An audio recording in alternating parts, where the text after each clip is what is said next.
बिस्मिल्लाहिर्रहमानिर्रहीम। अस्सलाम वालेकुम। कैसे हैं आप सब? आज मैं आपके साथ एक होम रेमेडी से शेयर कर रही हूँ और ये विंटर में आपको इससे बहुत फ़ायदा मिलेगा।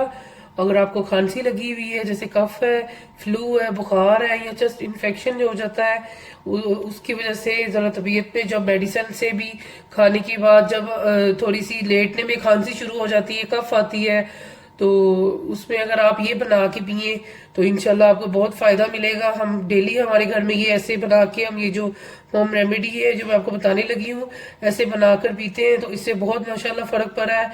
और मैंने कहा मैं आपके साथ भी ये रेसिपी शेयर करती हूँ, ये टोटका शेयर करती हूँ, जिसके अंदर 1 कप मैंने मिल्क ली है, 1 जो है एग ली है, देसी एग ली है मैंने। और इसका जो वाइट पार्ट है वो मैं अलग सेपरेट कर लूंगी और जो हमें योक चाहिए वो हम सेपरेट कर लेंगे।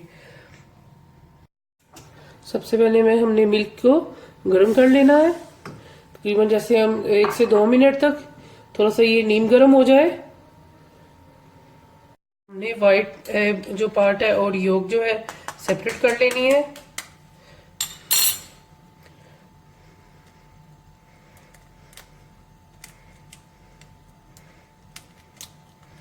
ये देखें,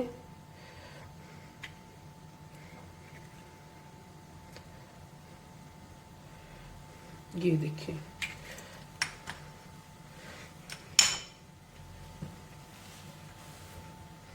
अब हमने इसको वाइट पार्ट को हमने यूज नहीं करना है, हमने सिर्फ इसी को यूज करना है। ये देखिए, तकरीबन 1 से 2 मिनट में मिल्क जो है अच्छे से नीम गर्म हो गया है, फ्लेम मैंने ऑफ कर दी है। अब इसको मैं कप में ऐड करती हूँ।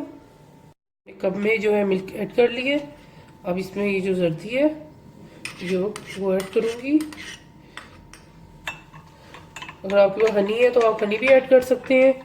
अब इसको अच्छे से मिक्स करें और जो अब इसको नीम गर्म ही ऐसे ही जैसे हम चाय पीते हैं ऐसे ही आपने इसको पीना है और इससे आपको बहुत फायदा मिलेगा, बहुत अच्छी नींद आएगी। जैसे कि एकदम खांसी आ रही होती है तो खांसी भी रुक जाएगी। खांसी के लिए होम रेमेडी रेडी है, आप इसको ज़रूर ट्राई कीजिए, बेस्ट होम रेमेडी है ये और आपको इससे बहुत फ़ायदा मिलेगा। और इंशाल्लाह विंटर में आप इसको अपनी जो है रूटीन में शामिल रखें और मेरी वीडियो को लाइक और शेयर करें और मेरे चैनल को सब्सक्राइब करें और साथ में दी बेल के आइकन को भी प्रेस करें ताकि न्यू आने वाली वीडियो आपको जल्दी ही मिल सके। अल्लाह हाफिज़।